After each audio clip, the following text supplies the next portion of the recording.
One of the things that fascinates me about fish is the multitude of strategies that they use to survive. So for many of the fish that live on these Kimberley reefs, camouflage is the key.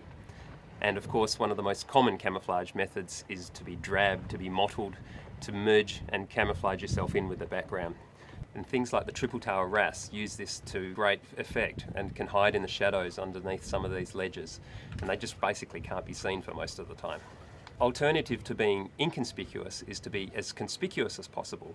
And some fish, like juvenile sweetlips, get bawdy colours and they show off and they wriggle around and they look as weird as possible. So this, in some cases, might mimic a toxic flatworm or a nudibranch, for example, or perhaps a poisonous scorpionfish or lionfish.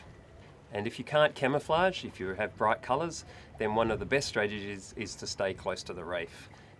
Tight coral heads, lots of little gaps. You can dart in there in a flash if something appears, and of course if you're a big predator you've got no chance of getting one of these little tiny fish out. And this is a great strategy that's used by many of the smaller fish on the reef, things like damselfish, for example. Otherwise, safety in numbers. If you live in a big school, as many as possible, then the probability that you get eaten is going to be greatly reduced. And others, like these juvenile striped catfish, use the same strategy as zebras.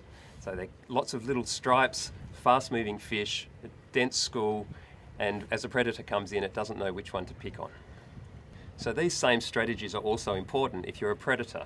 So things like the lionfish can camouflage themselves and look like a feather star or some piece of coral, and as they wave around in the bottom of the reef there, little fish swim close and they can just grab them.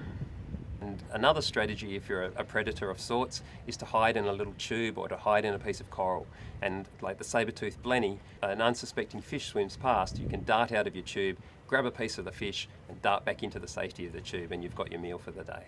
So these are just some of the strategies that the fish in the Kimberley are using to survive, but ultimately it's all about staying safe as long as you can and surviving to reproduce.